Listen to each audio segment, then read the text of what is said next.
100 دفعہ روزانہ سبحان اللہ پڑھ لیا کرو، تمہیں 100 غلام آزاد کرنے کا ثواب ملے۔ سر روزہ اگر آپ توڑ بیٹھیں تو ایک غلام آزاد کرنا پڑتا ہے، تو 100 روزوں سے بھی کے برابر یہ آپ سمجھ لیں۔ 100 دفعہ الحمدللہ پڑھ لیا کرو، تمہیں 100 گھوڑے اللہ کی راہ میں جہاد کے لیے بھیجنے کا ثواب ملے۔ 100 دفعہ اللہ اکبر پڑھ لیا کرو، تمہیں 100 اونٹ اللہ کی راہ میں بھیجنے کا، قربان کرنے کا، نہر کرنے کا ثواب ملے گا۔ 100 اونٹ، سر ایک اونٹ کی قیمت آلموسٹ 2-2.5 لاکھ کروڑوں روپے کا وظیفہ ہے جی، ملینز آف ڈالرز کا یہ وظیفہ ہے فری میں۔ اور 100 دفعہ لا الہ الا اللہ پڑھ لیا کرو، یہ زمین و آسمان کے درمیان جتنا فاصلہ ہے اس کو ثواب سے بھر دے۔ سر لا الہ الا اللہ کے پھر برابری کون کر سکتا ہے؟ وہ حدیث بطاقہ ہے نا، کاغذ کے پرزے والی حدیث جامعہ ترمذی میں، کہ ایک شخص کے 99 دفاتر گناہوں کے کھولے جائیں گے اور نامہ مال تل رہا ہوگا، تو اللہ تعالیٰ فرمائے گا میں کسی کے ساتھ ناانصافی نہیں کرتا۔ دوسری طرف ایک کاغذ کا ٹکڑا ڈالا جائے گا جس پہ لا الہ الا اللہ لکھا ہوگا۔ وہ شخص کہے گا یہ ایک ٹکڑا کیا کر سکتا ہے، بس وہ رکھنے کی دیر ہوگی، وہ پڑھنا بھاری ہو جائے گا۔ اللہ کے نام سے تو وزنی کوئی چیز نہیں ہو سکتی، اسے کہتے ہیں کاغذ کے پرزے والی حدیث، اس کے لیے جنت کا حکم ہو جائے گا۔ لا الہ الا اللہ کا مقابلہ نہیں ہے۔ تو یہ 4 وظیفے ہیں، سبحان اللہ، الحمدللہ، اللہ اکبر، لا الہ الا اللہ۔ یہ اتنا محبوب وظیفہ ہے کہ جو سنن نبی داؤد میں، جامعہ ترمذی میں صلاۃ و تسبیح والی حدیث ہے، اس میں 300 دفعہ کون سے کلمات پڑھے جاتے ہیں؟ یہی سبحان اللہ والحمد للہ ولا الہ الا اللہ واللہ اکبر، بس اتنا ہی پڑھنا ہوتا ہے۔ یہ ولا حول ولا قوت الا باللہ کی حدیثیں الگ سے ہیں، لیکن صلاۃ و تسبیح میں اتنا ہی پڑھنا ہوتا ہے، چاروں کلمات۔ حتیٰ کہ صحیح مسلم میں حدیث ہے، نبی علیہ السلام نے فرمایا یہ 4 کلمات مجھے ہر اس چیز سے بڑھ کر محبوب ہیں جن پہ سورج طلوع ہوتا ہے، یعنی دنیا اور جو کچھ دنیا کے اندر ہے اس سے بڑھ کر مجھے یہ چیز محبوب ہے کہ میں یہ 4 کلمات کہہ لوں، سبحان اللہ والحمد للہ ولا الہ الا اللہ واللہ اکبر۔ اور صحیح مسلم کی ایک اور حدیث ہے کہ نبی علیہ السلام نے فرمایا اللہ تعالیٰ کو اس سے بڑھ کر کوئی اور کلمات محبوب نہیں ہے، اور یہ حصہ بخاری میں بھی ہے اس کا، اور اس میں اللہ تعالیٰ کی طرف سے کوئی پابندی نہیں ہے، تم ان کی ترتیب بھی بدل سکتے ہو، یعنی سبحان اللہ کے بعد آپ اللہ اکبر پڑھ لیں، پھر لا الہ الا اللہ، کوئی فرق نہیں۔ یہ ایک اوپن چیز ہے، آپ یوں بھی کر سکتے ہیں کہ پہلے 100 دفعہ پڑھ لیں سبحان اللہ سبحان اللہ سبحان اللہ، الحمدللہ الحمدللہ الحمدللہ، اللہ اکبر، کیونکہ را کو پھر لام سے ملائیں گے، اللہ اکبر اللہ اکبر اللہ اکبر، لا الہ الا اللہ لا الہ الا اللہ لا الہ الا اللہ۔ اور یوں بھی پڑھ سکتے ہیں، وہ زیادہ بہتر ہے، سبحان اللہ والحمد للہ ولا الہ الا اللہ واللہ اکبر، کیونکہ اکبر پہ وقف کریں گے، ورنہ یہ سبحان اللہ تو الحمدللہ ہی پڑھ نہیں سکتے آپ، کیونکہ الحمدللہ الحمدللہ بنے گا کانٹینیوس، جیسے اللہ اکبر اللہ اکبر اللہ اکبر بنے، تو وقف کرنا پڑے گا سوائے سبحان اللہ کے۔ سبحان اللہ یہ تو پڑھ سکتے ہیں، لیکن الحمدللہ کو الحمدللہ وقف کرنا پڑے گا۔ اللہ اکبر اگر ملائیں گے تو اللہ اکبر را کو لام سے، تو اس کی بجائے اتنی مشکل میں نہ پڑھیں، سبحان اللہ والحمدللہ ولا الہ الا اللہ واللہ اکبر، ایک تسبیح پڑھ لے، چاروں وظیفے 100 دفعہ ہو جائیں گے، کیونکہ نبی علیہ السلام نے اجازت دے دی ہے نا، آگے پیچھے دائیں میں کچھ بھی کر سکتے ہو، اور یہ ترتیب تو صلاۃ و تسبیح میں موجود ہے، نبی علیہ السلام نے کلمات پڑھے بھی ہیں۔ آپ کو پتہ ہے تبلیغی جماعت والے 3 وظیفے بتاتے ہیں، ویسے بڑی سمجھداری سے ہی کسی نے وہ ڈیوائز کیے ہوئے ہیں۔ 100 دفعہ وہ یہ بتاتے ہیں سبحان اللہ والحمد للہ ولا الہ الا اللہ واللہ اکبر، وہ ساتھ وہ بھی بتاتے ہیں ولا حول ولا قوت الا باللہ، وہ بھی پڑھ سکتے ہیں، وہ بھی صحیح بخاری میں رات کو اٹھتے وقت کی دعا ہے، ہل علی العظیم تک بھی پڑھ سکتے ہیں، وہ ابن ماجہ میں موجود ہے۔ میرا ایک یوٹیوب پہ کلپ ہے 6 کلموں کا ثبوت، تو میں نے بتایا 4 کلمے ثابت ہیں، 2 مولویوں کے لکھے ہوئے ہیں آخری والے جو ہیں، تو بلکہ وہ میرا بیٹا تو وہ اس کے وہ کورس میں آیا تو اس نے وہ 2 یاد ہی نہیں کیے، تو اس کو ماں کہہ رہی یاد کرو، کہتی ثابت، وہ کہتا ثابت ہی نہیں ہے تو کیوں سارے یاد کر۔ ہم ریکویسٹ کریں گے، ہمارے پاس بھی وہ کورس اسلامیات کا جو ہے نا اس کو ریویو کرنے کے لیے بھیجا ہوا ہے ہماری اکیڈمی میں انہوں نے، تو ہم اس میں ان کو ریکویسٹ کریں گے کہ یہ آخری 2 کلمے نکال دیں، پہلے 4 کلمے ثابت ہیں، وہ تو ثابت ہی نہیں ہے، تو خام خواہ لوگوں کو آپ رٹا رہے ہیں۔ الٹا جن لوگوں کی شادی ہونے والی ہوتی ہے وہ بیچارے ٹینشن میں پڑے ہوتے ہیں 6 کلمے یاد کرنے کے، حالانکہ کلمے کے ساتھ تو کوئی تعلق ہی نہیں اس کے۔ تو یہ جو صلاۃ و تسبیح کے اندر بھی پڑھا جاتا ہے، لیکن اس میں لا حول ولا قوت الا باللہ نہیں، وہ تو لادہ سے بخاری مسلم میں حدیث ہے کہ جنت کے خزانوں میں سے ایک خزانہ ہے لا حول ولا قوت الا باللہ، تو آپ پڑھنا چاہتے ہیں ضرور پڑھیں، اس میں وظیفے کے طور پہ آپ پوری تسبیح اس کی پڑھ لیں بے شک۔ تو تبلیغ جماعت والے ایک یہ بتاتے ہیں 100 دفعہ درود شریف بتاتے ہیں اور 100 دفعہ استغفار بتاتے ہیں، بہت انٹلیکچوئل چیز ہے۔ یہ وظیفہ اتنا کمال ہے کہ آپ کے ہر فرض نماز کے بعد یہ وظیفہ نبی علیہ السلام نے مشروع کیا ہے۔ مسلم شریف میں حدیث ہے ہر فرض نماز کے بعد یہ وظیفہ پڑھنے والا کبھی نامراد نہیں جاتا۔ 33 دفعہ سبحان اللہ، 33 دفعہ الحمدللہ اور 34 دفعہ اللہ اکبر۔ اور ایک حدیث میں ہے مسلم شریف کی کہ جو پڑھے 33 دفعہ سبحان اللہ، 33 دفعہ الحمدللہ، 33 دفعہ اللہ اکبر اور 100 کا عدد پورا کرنے کے لیے پڑھ لے لا الہ الا اللہ وحدہ لا شریک لہ لہ الملک و لہ الحمد وہو علی کل شیء قدیر۔ 100 کا عدد اس سے بھی پورا کر سکتے ہیں اور 100 کا عدد اللہ اکبر کہہ کے بھی پورا کر سکتے ہیں، تو اس کے سارے گناہ معاف کر دیے جائیں گے اگرچہ سمندر کی جھاگ کے برابر ہی کیوں نہ ہو۔ لیکن وہ صغیرہ گناہ، کبیرہ گناہ صرف توبہ سے معاف ہوتے ہیں۔ وہ صحیح مسلم میں حدیث ہے کہ اگر بڑے گناہوں سے بچا جائے تو ایک جمعے سے دوسرا جمعہ، ایک رمضان سے دوسرا رمضان اور ایک نماز سے دوسری نماز درمیان کے گناہوں کا کفارہ بن جائے گی۔ لیکن جو نماز ہی نہیں پڑھتا تو جمعہ پڑھتا رہے تو وہ تو بڑے گناہوں سے نہیں بچا ہوا نا۔ مسلم شریف میں حدیث ہے بندے کے کفر اور اسلام کے درمیان فرق نماز ہے۔ یہ نہ ہو کہ ایک رمضان پڑھ لے اگر رمضان کے بھی چلے سارے، نہیں نہ، اس طرح نہیں ہوگا۔ تو یہ وظیفہ اتنا کمال ہے، بخاری مسلم دونوں میں حدیث ہے۔ کچھ غریب صحابہ حضور کے پاس ہے، یا رسول اللہ ہر مقابلے میں ہم برابری کر لیتے ہیں امیر اصحاب کی، وہ روزے رکھتے ہیں ہم بھی روزے رکھ لیتے ہیں، وہ نمازیں پڑھتے ہیں ہم بھی نمازیں پڑھ لیتے ہیں، وہ جہاد کرتے ہیں ہم بھی جہاد کر لیتے ہیں، ایک معاملے میں آ کے ہم مارے جاتے ہیں۔ قرآن میں بار بار ہے اللہ کی راہ میں خرچ کرو، ہم تو خود ہی غریب ہیں، تو آپ ہمیں کوئی اس کا حل تجویز کریں۔ تو آپ فرمایا میں تمہیں ایک ایسی چیز بتاتا ہوں کہ تم ان کی برابری کر لو گے، تم ہر فرض نماز کے بعد 33 دفعہ سبحان اللہ، 33 دفعہ الحمدللہ، 34 دفعہ اللہ اکبر پڑھ لیا کرو۔ یہ بخاری مسلم دونوں میں۔ کچھ دنوں کے بعد پھر وہ حاضر ہوئے، یا رسول اللہ وہ تو امیر صاحبہ کو بھی پتہ چل گیا، وہ بھی یہی کچھ پڑھ رہے ہیں، اب ہم کیا کریں؟ تسی تک لو جناب، تسی گرین کارڈ دے تے بلو کارڈ دے چکر پہ ہو، دنیا دے آخرت کے نہیں۔ صحابہ کرام آخرت کے بلو اور گرین کارڈ کی بات کر، تو نبی علیہ السلام مسکرائے، آپ نے فرمایا ذالک فضل اللہ یؤتی من یشاء، یہ اللہ کا فضل ہے، میں تو اللہ کا فضل نہیں روک سکتا، ٹھیک ہے نا۔ تو ظاہر گیون سرکمسٹانسز اللہ کے دیے ہوئے ہیں، اس کے اندر آپ بیسٹ پرفارم کرنے کی کوشش کریں۔ اللہ کے فضل کو تو کوئی روک نہیں لگا سکتا نا، کوئی یہ نہیں کہہ سکتا کہ جی وہ یعنی تیرے ہوتے جنم لیا ہوتا کیوں نہیں ہوا، ہو سکتا ہے ابو جہل ہی ہوتا۔ تو جس حال میں اللہ نے رکھا ہے اسی کو آپ بہتر سمجھیں۔ تو اس طرح کی کئی احادیث ہیں جو ان وظیفوں کو سپورٹ۔ اچھا مسلم شریف میں ایک حدیث میں یہ بھی آیا کہ 10 دفعہ سبحان اللہ، 10 دفعہ الحمدللہ اور 10 دفعہ اللہ اکبر۔ اگر کسی کے پاس ٹائم تھوڑا ہے نا تو فرض نماز کے بعد یہ بھی پڑھ سکتے، 10 دفعہ بھی وظیفہ یہ والا کیا جا سکتا۔ ایک بڑی رکت انگیز حدیث ہمارے یوسف بھائی نے اس پہ کلپ بھی بنایا ہے، صفین کی راتوں میں، بخاری مسلم دونوں میں حدیث ہے۔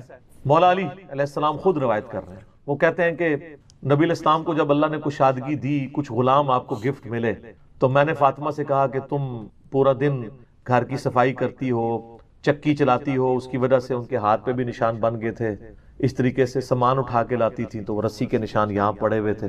تو نبی علیہ السلام سے جا کے جو ہے وہ ایک غلام ڈیمانڈ کر لیتے ہیں جو ہمیں ذرا ہیلپ آؤٹ کر دے گا، جب سب کو مل رہا ہے تو ہمیں بھی مل جائے گا۔ تو سیدہ فاطمہ حاضر ہوئی، یہ حدیث بخاری میں بھی ہے مسلم میں بھی۔ تو حضور علیہ السلام کے پاس گئیں، بات نہیں، طبیعت میں تربیت کس کی تھی سر، بولڈنس نہیں تھی وہ والی، حالانکہ باپ ہے اور حضور کو پتا تھا اپنی بچی کی عادت، تو وہ گئیں، بات نہیں کر سکی، واپس چلی گئی۔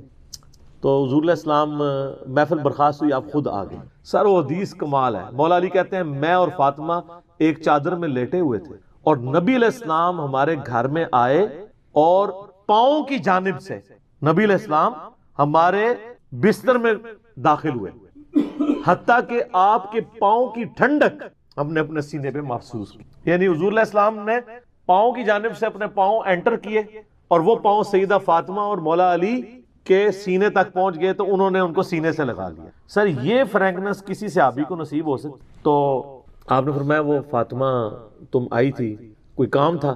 سیدہ فاطمہ سے پھر بھی بات نہیں نکلی۔ تو حضرت علی کہتے ہیں میں نے نا پھر کہا یا رسول اللہ وہ میں نہیں بھیجا تھا، پورا دن کام کرتی ہے۔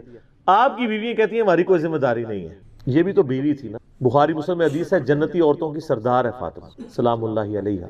تو میں نے غلام کے لیے عرض کیا تھا یہ تھک جاتی ہے ہمیں ہیلپ آؤٹ کر دے گا۔ آپ علیہ السلام فرمایا میں تمہیں اس سے بہتر نہ چیز عطا کروں کہ یا رسول اللہ عطا کرے۔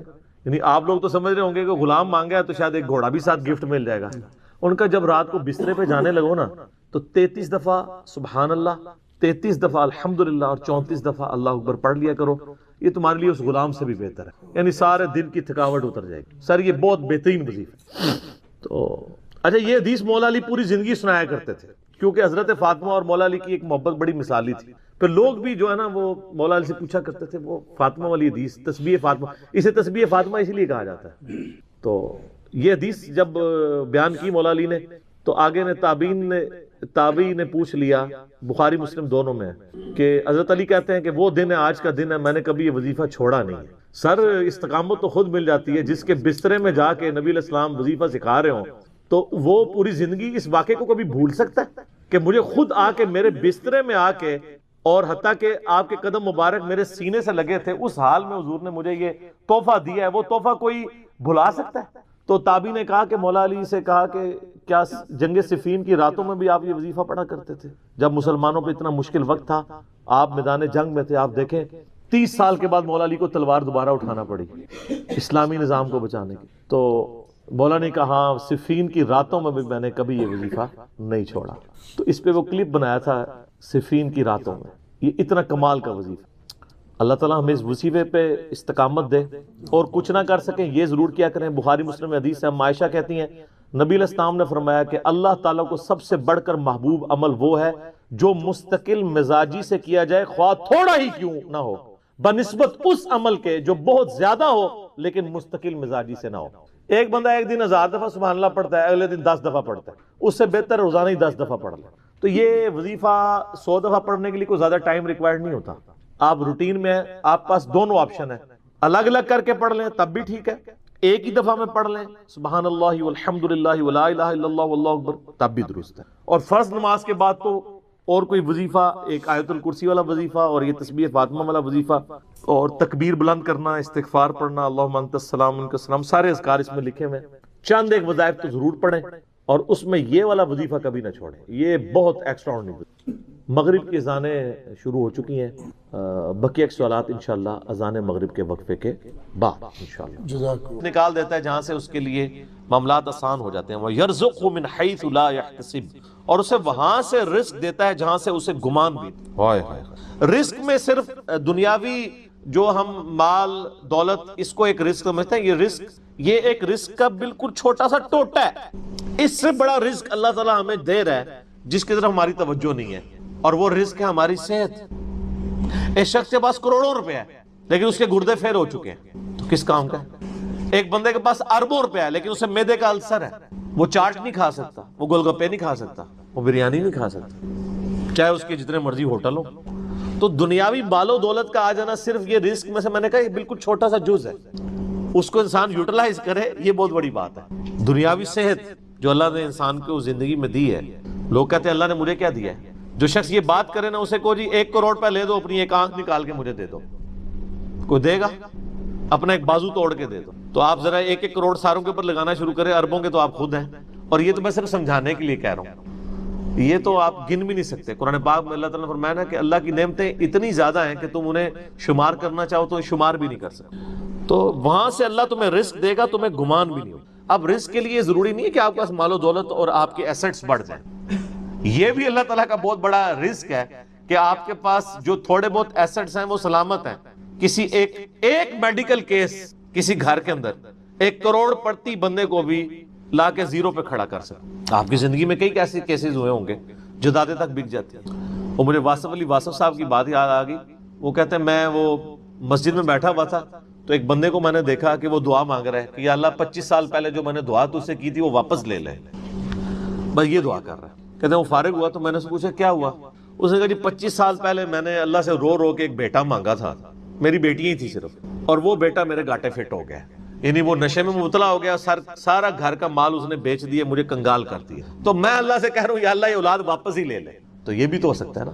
سورہ توبہ میں آتا ہے، اللہ تعالیٰ فرماتا ہے اپنے جو فاسق و فاجر لوگوں کے بارے میں کہ اللہ تعالیٰ چاہتا ہے کہ ان کی اولاد کو ہی ان کے لیے عذاب بنا دے، اولاد بھی عذاب بن سکے. اس لیے میں دعا کیا سکھائی گئی ہے؟ ربنا هب لنا من ازواجنا وذرياتنا قرۃ اعین واجعلنا للمتقین اماما. اے اللہ ہماری بیویوں اور ہماری اولاد میں آنکھوں کی ٹھنڈک بنا اور ہمیں پرہیزگاروں کا امام بنا، ہماری آنے والی نسلیں پرہیزگار ہوں، ورنہ یہ تو مصیبت بھی گلے پڑ سکتی ہے. تو ایک میڈیکل کیس آپ کو کہاں سے کہاں لے کے جا سکتے، ایک بچے کا نافرمان ہونا آپ کو کہاں سے کہاں لے کے جا سکتے. اور اس سے بڑی ناکامی تو آخرت کی ناکامی ہے. ایسا بچہ بھی ہو سکتا ہے کہ جو آپ کی دنیا تو برباد نہ کرے لیکن آخرت برباد کر دے، اس کی وجہ سے آپ گناہوں میں مبتلا ہو جائے. تو یہ بھی رزق کی ایک فارم ہے۔ رزق صرف یہ نہیں ہے کہ آپ کے لیے مال پانی کھل جائے، بلکہ مال سبسسٹنس لیول پہ بھی موجود ہے، لیکن آپ کو کوئی ایسی تکلیف نہیں آ رہی کہ جس کی وجہ سے آپ کا مال نہیں نکل رہا۔ ورنہ ایک بندہ 10 لاکھ روپے مہینے کا کماتا ہے اور 9 لاکھ روپے اس کا نکل جاتا ہے، تو کیا فرق پڑا اس نے کون سا ایسٹ بنا لیا؟ اور جو اذیت گزار رہا ہے وہ لادا اس کو تو کوئی سوچ بھی نہیں سکتا، جو ذہنی ٹینشن ہے۔ صحیح بخاری مسلم میں حدیث ہے، نبی علیہ السلام فرمایا ہمیشہ اپنے سے نچلے لوگوں کو دیکھو تو تمہیں یوں اللہ تعالیٰ کی نعمتوں پر صبر نصیب ہوگا اور قناعت نصیب ہو جائے گی، اوپر نہ دیکھو۔ اور پھر بخاری مسلم میں یہ حدیث ہے کہ ابن آدم کے پاس اگر سونے کی 2 وادیاں ہوں تو وہ خواہش کرے گا تیسری وادی بھی مجھے مل جائے، اس کا پیٹ صرف قبر کی مٹی بھری، والعیاذ باللہ تعالی۔ بخاری مسلم دونوں میں حدیث ہے کہ انسان کہتا ہے میرا مال میرا مال میرا مال، نبی علیہ السلام فرمایا تیرا مال تو وہ ہے جو تو نے کھا پی لیا یا پہن کر بوسیدہ کر دیا یا اللہ کی راہ میں خرچ کر کے آخرت کے لیے محفوظ کر لیا، باقی جتنا مال ہے وہ تو تیرے ورثہ کا مال ہے، تو کہتا ہے میرا مال ہے۔ پھر بخاری مسلم دونوں میں حدیث ہے کہ نبی علیہ السلام نے فرمایا کہ انسان کے 3 دوست ہیں، ایک دوست ہی اس کی قبر تک ساتھ جاتا ہے، وہ اس کے اعمال ہیں، باقی جو 2 دوست ہیں وہ باہر ہی رہ جاتے ہیں، اس کے رشتہ دار اور مال۔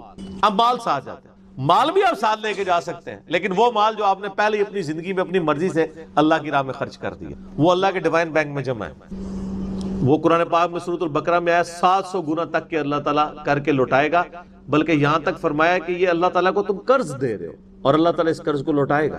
دیکھیں کتنا قدردان ہے کہ دیتا اللہ ہے، اور جب اسی کے دیے ہوئے میں سے آپ اسی کی راہ میں خرچ کرتے ہیں تو وہ کہتا ہے کہ یہ تم نے مجھے قرض دیا ہے، اللہ کہتا ہے میں تمہارا مقروض ہوں، تمہیں لوٹاؤں گا۔ یہ ہے اللہ تعالیٰ کی قدردانی۔ جامعہ ترمذی میں حدیث ہے، مسند امام احمد میں موجود ہے کہ نبی علیہ السلام فرمایا کہ جب بھی کوئی شخص دعا کرتا ہے وہ خالی نہیں جاتی، یا تو اس دعا کے عوض جو تم نے مانگا وہ اللہ تمہیں عطا کر دیتا ہے، یا اس سے بہتر یعنی اس کی برکت سے اللہ تعالیٰ بہتر نعم البدل دیتا ہے، تمہاری کوئی تکلیف ٹال دیتا ہے، یا پھر اس دعا کو سنبھال کے رکھتا ہے قیامت کے دن کے لیے، اور اس دعا کے ایکویلنٹ تمہیں اجر عطا فرماتا ہے۔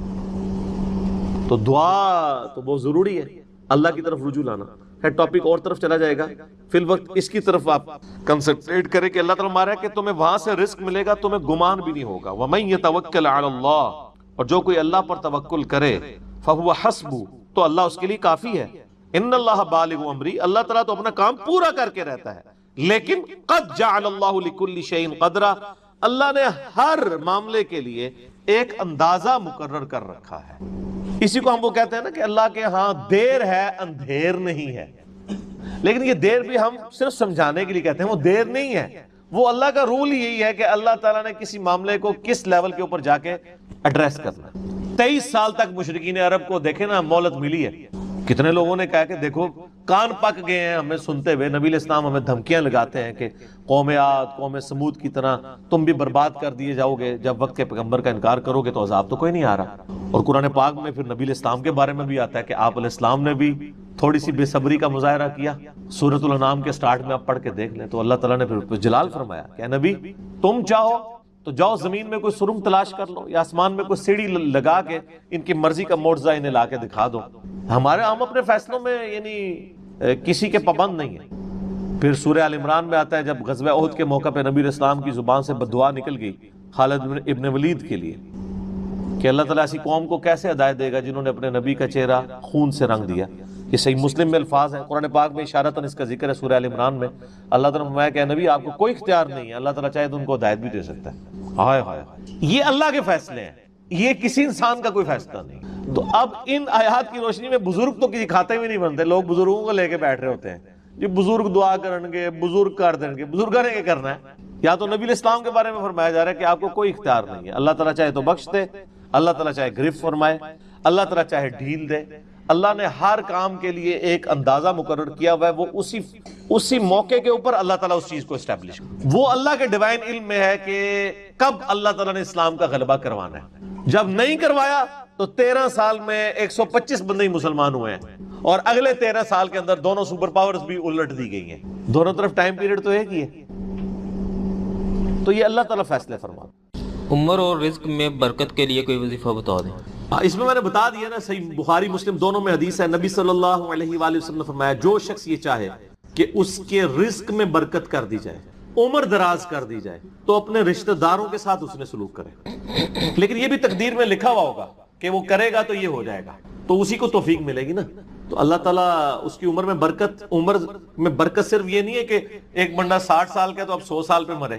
کئی 100 سال کی زندگی پاتے ہیں اور کام چوانی کا بھی نہیں کر کے مرتے ہیں. اور بعض لوگ 50 سال میں اتنا کام. امام شافعی کی عمر 55 سال تھی صرف جب فوت ہوئے ہیں. چلو شافعی کو تو چھوڑ دیں, اس سے پہلے آ جائیں. عمر بن عبدالعزیز 38 سال کی عمر میں فوت ہوئے ہیں. 38 سال کی عمر میں 3 براعظموں پہ ایسے نقوش چھوڑ گئے ہیں کہ آج دنیا حیران ہے. تو ان کو تو عمر بھی کوئی نہیں ملی ہے. یہ نہیں ہوتا کہ آپ کو عمر کتنی ملی ہے, آپ نے اس عمر میں کیا کیا ہے. آپ اللہ تعالیٰ آپ کو اسی ٹائم میں اتنی برکت. میں اپنے لیے آپ کو بات کرتا ہوں, میں کسی کیا بات کروں, میری زندگی خود اس چیز کا نمونہ ہے.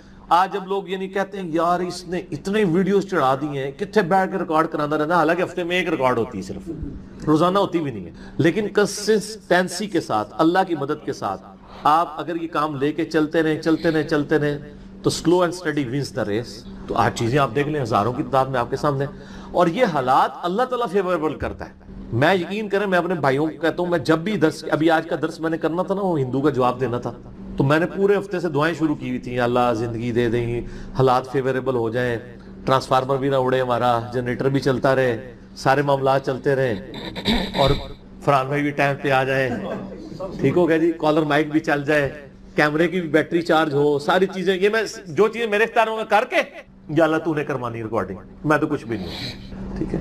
اپنے پورے ریسورسز مینج کر کے بھی اللہ پہ نظر ہوتی ہے. حالانکہ میرے دوستوں کو پتا ہے میں کتنا وہمی ہوں. میرے آفس میں بھی نا, جب سب سے مشکل کوئی ٹاسک میرے والے کیا جاتا ہے اور وہ ہمارے باس کہتے ہیں یار اس کو دے کے تو بھول جاؤ, پھر وہ کام کر کے آپ کو بتائے گا. تو کیوں میں وہم ہوں, جس کام میں ہاتھ ڈالتا ہوں نا, میں دنیاوی اعتبار سے ہر چیز اس کے حوالے سے مینج کرتا ہوں, لیکن ساتھ مسبب الاسباب پہ نظر ہوتی ہے کہ یا اللہ یہ جو کچھ میں کر رہا ہوں نا, یہ تو میں اسباب کر رہا ہوں نا, میرے ساتھ کوئی بھی پرابلم ہو سکتا ہے, کسی کے ساتھ کوئی این ٹائم, یعنی اس کے اوپر فیملی کے اوپر کوئی ایسا ایشو آ سکتا ہے کہ درس کینسل کرنا پڑ جائے, ہو سکتا ہے نا. جس طرح ایک بار یعنی اچانک جو ہے وہ یعنی ہمارا درس کینسل ہو گیا تھا, عثمان بھائی کی والدہ فوت ہو گئی تھی, ہمیں اپنا درس کینسل کرنا پڑا, ایگزیکٹ اسی دن ہی ہو گیا اس طرح. تو وہ حالانکہ میرا درس پورا تیار, مسئلہ 41 اس دن ریکارڈ ہونا تھا, کئی سال پہلے کی بات. کس سال کی بات ہے یہ؟ 5 سال پہلے کی بات ہے. تو اپنا ہر چیز مینج کی تھی, لیکن اینڈ ٹائم پہ کوئی مسئلہ کھڑا ہو گیا. میرے اپنے بھی کئی کلوز ریلیٹیو فوت ہوئے ہیں, لیکن اللہ کا شکر ہے اتوار مطلب وہ درس سے 1-2 دن آگے پیچھے ہی ہوئے ہیں. تو اللہ تعالیٰ نے یعنی معاملات کو سیٹل کر دیا. یہ ساری چیزیں سر فیوریبل ہونا, پھر تو یہ وہ سوال کی طرف ہوں کہ رشتہ داروں سے اس نے سلوک کریں, اللہ تعالیٰ رزق میں اضافہ کرے گا, عمر میں اضافہ کر دے گا, یعنی برکت ڈال دے گا, تھوڑی چیز بھی کفایت کر دے گی. ابو داؤد میں ایک حدیث ہے, ایک صحابی کہتے ہیں میری ماں فوت ہوگی, فرمایا اپنی خالہ کے ساتھ اس نے سلوک کر, ٹھیک ہو گیا. تو یہ رزق کے بڑھنے کا ذریعہ. باقی دعا تو ایک ہی ہے, اللہم ربنا آتینا فی الدنیا حسنہ وفی الآخرۃ حسنۃ وقنا عذاب النار. یہ دنیا کے ہر کام کے لیے دعا ہے, رزق کی برکت کے لیے, اولاد کے لیے, اولاد کے اچھے مستقبل کے لیے, لڑائی جھگڑا ختم کرنے, دنیا کی ہر چیز اس میں داخل ہے. کیوں؟ ربنا آتینا فی الدنیا حسنہ, دنیا میں ہر چیز حسنہ عطا کر دے, بہتر, اور آخرت کی ہر چیز داخل ہے. وفی الآخرۃ حسنہ, آخرت میں قبر بھی شامل ہے, میدان حشر بھی, میدان عدل بھی. یہ واقعہ عذاب القبری, واقعہ عذاب الحشر, یہ کہنے کی ضرورت نہیں ہے. بخاری مسلم میں حدیث ہے جو مر گیا اس کی قیامت قائم ہوگی, وہ آخرت میں داخل ہوگا. اس میں سب کچھ ہے. اس میں ایک صحیح مسلم کی حدیث میں بتا دیتا ہوں, ایک صحابی تھے, بیماری کی وجہ سے اتنے کمزور ہو گئے کہ چڑیا کی طرح ان کا جسم ہو گیا. یہ آپ کو دعا والے چیپٹر میں مشکات میں دوسری جلد میں بھی یہ حدیث مل جائے گی, صحیح مسلم کی. نبی صلی اللہ علیہ وآلہ وسلم عیادت کے لیے آئے, آپ نے حالت دیکھی, آپ نے فرمایا کہ تو اللہ سے کیا مانگتا ہے؟ آپ کو پتہ چل گیا کہ مسئلہ کوئی گمبھیر ہے. کیا یا رسول اللہ, میں اللہ سے ایک ہی دعا کرتا ہوں کہ یا اللہ جو تو نے مجھے آخرت میں عذاب دینا ہے نا, وہ دنیا میں ہی, نعوذ باللہ من ذالک, اللہم اجرنا من النار, آمین. نبی صلی اللہ علیہ وسلم نے فرمایا سبحان اللہ, اللہ پاک ہے غلطیوں سے. اس کا مطلب یہ ہوتا ہے یہ انسان ہی غلطیاں کرتا ہے. اور تو اللہ سے یہ چیز مانگ رہا ہے, اور تیرے اندر ہمت ہے کہ تو آخرت کیا دنیا کا بھی اللہ کا عذاب برداشت کر سکے. اور تجھے تو چاہیے تھا تو دعا کرتا اللہم ربنا آتینا فی الدنیا حسنہ وفی الآخرۃ حسنۃ وقنا عذاب النار. وہ دنیا اور آخرت میں, یہ فنیٹک وہ صوفیہ والا کنسیپٹ نہیں, ٹھیک ہے, کہ دنیا میں گگڑے بن کے رہو اور اس طریقے سے جوئیں بھی ڈلی رہے اور کپڑے بھی اتارے رکھو اور پہنچے ہوئے بزرگ, یہ پتہ لگا کتنے پہنچے نے, ٹھیک ہے. تو وہ صحابہ کہتے ہیں جب انہوں نے یہ دعا کی نا تو چند ہی دنوں میں وہ اس طرح صحیح ہو گیا جیسے مردہ زندہ ہو جاتا ہے اس دعا کرنے کی.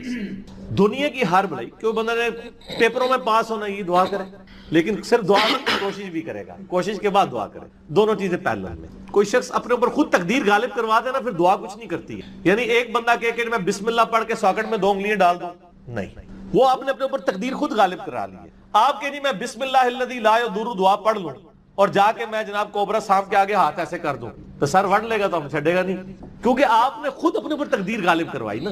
جب آپ اپنے اوپر خود تقدیر غالب کرواتے ہیں, آپ بسم اللہ الذی لا یضر پڑھ کے یہ تو نہیں کہ اسٹیئرنگ سے ہاتھ اٹھا لیں اور آگے بند کر لیں تو جا کے ٹھوکیں گے سیدھے. جب کوئی شخص خود تقدیر غالب کرواتا ہے پھر دعا کچھ نہیں کرتی. اس کی دعا ہے تدبیر کے ساتھ, کیونکہ اس طرح دنیا کا نظام نہیں چل سکتا تھا نا. تو یہ ان دعاؤں کا یہ ہوگا کہ جو ناگہان, اسی لیے آپ دیکھیں حدیث کے الفاظ کیا ہیں کہ ناگہانی آفت, خود لائی ہوئی آفت نہیں, ناگہانی آفت. آپ جا کے سانپ کے بل میں جا کے ہاتھ کو سیڑ دیں اور آپ کے میں نے پڑھا اعوذ بکلمات اللہ التامات من شر ما خلق, کچھ بھی نہیں ہونا, کیونکہ آپ نے اس دعا کی خود وائلیشن کر دی ہے. ناگہانی آفت ٹلے گی, ٹھیک ہو گیا. اور جو آپ اپنے اوپر خود طاری کریں گے وہ نہیں ٹلنے گی, وہ اس طریقے سے نہیں ٹلے گی. اس لیے یعنی یہ دعائیں وغیرہ پڑھیں, اس کے بعد تدبیر بھی کیا کریں. ویسے ہم باقی معاملات میں کرتے ہیں, کسی شخص نے صرف دعا پڑھ کے اپنا پیٹ نہیں بھرا نہ پیاس بجھائی ہے, ہمیشہ کھانا بھی کھاتے ہیں پانی بھی پیتے ہیں, اور ان کو کہتے ہیں اسباب بھی ساتھ رکھیں. ٹھیک ہو گیا جی. وما من دابۃ فی الارض, اور زمین پہ چلنے پھرنے والی کوئی بھی مخلوق ایسی نہیں ہے, الا علی اللہ رزقها, مگر یہ کہ اس کا رزق اللہ کے ذمہ کرم کے اوپر ہے. ہمیں تو چند ایک مخلوقات نظر آ رہی ہیں نا جن کا رزق آپ دیکھ رہے ہیں. ابھی اگر آپ کو ویل مچھلی کا رزق بتایا جائے جو پیسیفک میں اور اٹلانٹک میں آج بھی ہزاروں کی تعداد کے اندر ہے, ایک چھوٹی ویل مچھلی بھی ایک وقت کا 500 کلو گوشت کھا جاتی ہے, 500 کلو.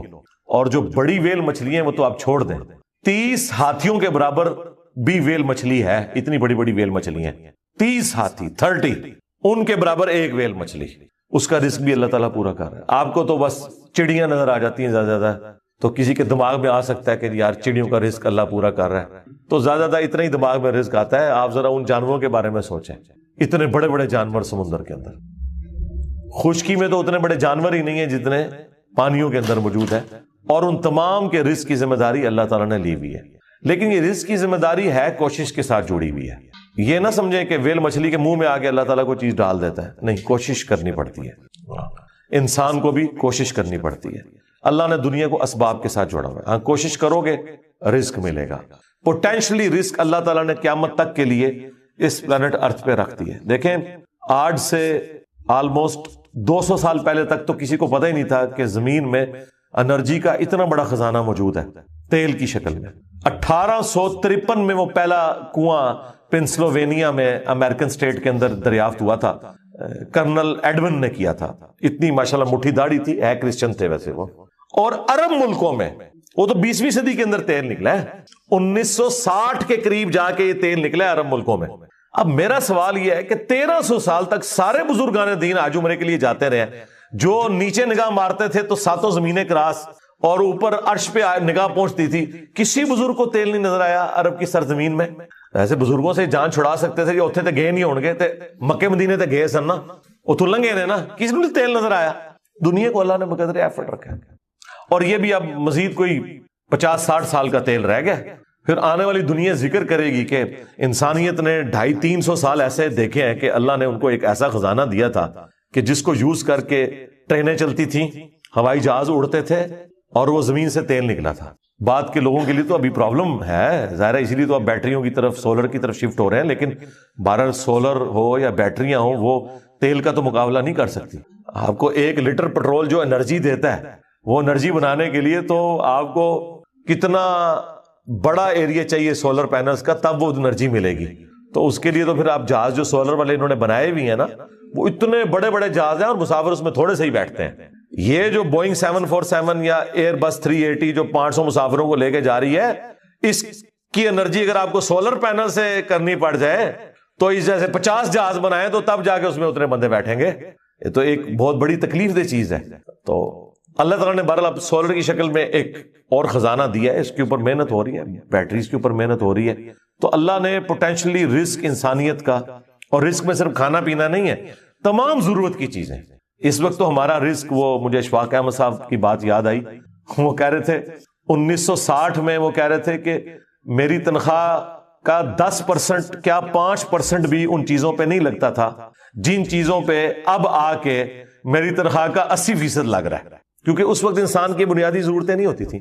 بلکہ آپ لوگوں نے اپنی زندگی میں دیکھ لیا ہے کہ پچھلے 10-12 سال کے اندر آپ کی زندگی میں 2 چیزیں، ایک سمارٹ فون اور دوسرا انٹرنیٹ، یہ ایسا داخل ہوا ہے کہ آپ گرمی میں پنکھا بند کر کے بیٹھ جاتے ہیں، انٹرنیٹ نہ بند ہو جائے کہیں، اگر یو پی ایس بند ہو گیا، کیونکہ وہ تو آپ کی سانس چلا رہا ہے نا۔ پہلے یہ سانس بند ہوتی تھی پنکھا بند ہونے سے، اب پنکھا بند ہونے سے نہیں ہوتی۔ آپ نیٹ کا کنیکشن دیں، 2 گھنٹے بیٹھ کے لوگ نیٹ کے اوپر اور واٹس ایپ پہ ایک دوسرے کے ساتھ میسجنگ کرتے رہیں گے، پسینے چھوٹ رہے ہیں، ان کو کوئی پرواہ نہیں۔ پنکھا بند ہے، کوئی پرواہ، نیٹ بند کر دے، پنکھا چلتا رہے، وہ کہیں گے زندگی سے موت بہتر ہے۔ یہ ہو گیا ہوا ہے۔ تو یہ تو آپ کی زندگی میں ابھی یہ انٹر ہوئی ہے نا چیز، الیکٹریسٹی ایک بنیادی ضرورت بن چکی ہوئی ہے۔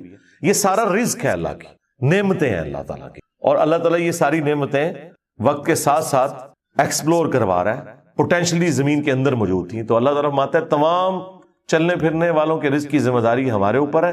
وَيَعْلَمُ مُسْتَقَرَّهَا وَمُسْتَوْدَعَهَا، اور اللہ تعالیٰ کو ہر جاندار کے ٹھہرنے کی جگہ بھی معلوم ہے، اور الٹیمیٹلی جہاں اس نے سپرد ہونا ہے وہ جگہ بھی معلوم ہے۔ اللہ اکبر۔ ٹھہرنے کی جگہ تو آپ کو سمجھ آ رہی ہوگی کہ اللہ تعالیٰ کو یہ پتا ہے کہ کس انسان نے کہاں پہ رکنا ہے، کس شیر نے کس غار میں رہنا ہے، کس مگرمچھ نے کس میٹھے پانی میں گزارا کرنا ہے، کون سی ویل مچھلی کس سمندر میں ہے، اور کہاں کہاں اس نے اپنا وقت گزارنا ہے۔ صرف یہ اللہ کے علم میں نہیں، وَمُسْتَوْدَعَهَا، اس نے مر کے جہاں پہ جانا ہے وہ جگہ بھی اللہ کو معلوم ہے۔ کس کی قبر جو ہے وہ مٹی کا ڈھیر بننی ہے، کس کی قبر سمندر میں بننی ہے، کس کی قبر شیر کے پیٹ میں بننی ہے، کس نے ایئر کریش میں ہواؤں میں بکھرنا ہے۔ ہر بندے کا جو الٹیمیٹ انجام ہے وہ بھی اللہ تعالیٰ کو ہر مخلوق کا پتہ ہے۔ سورۃ النام میں تو آیا ہے کہ کوئی پتا نہیں گرتا نہ خشکیوں میں نہ سمندروں کے اندر، اور نہ کوئی دانہ پھوٹتا ہے کسی زمین کی گہرائی میں مگر وہ اللہ کے علم سے، اور اللہ نے پہلے ہی لوح محفوظ میں لکھ لیا ہوا ہے کہ یہ ایسے ہوگا۔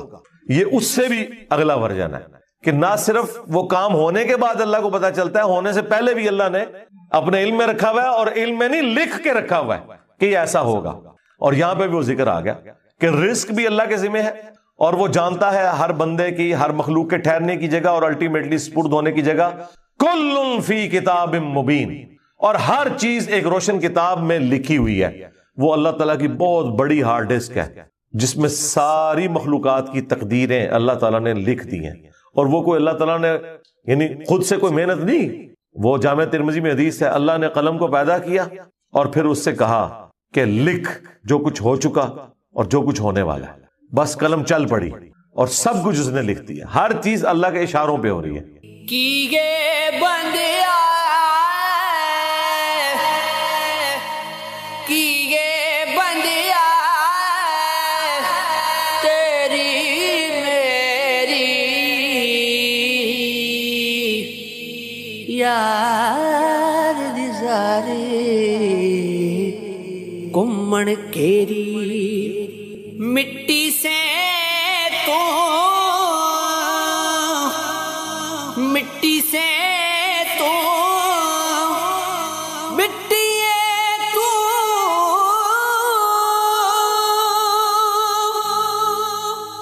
مٹی سے تو مٹی تو مٹی ہونا مٹی ٹھہری یار دی ساری گھومن کیری اپنی قبر اپنی قبر اٹھو بندیا اپنی قبر اٹھو بندیا ہو جاوے نا تے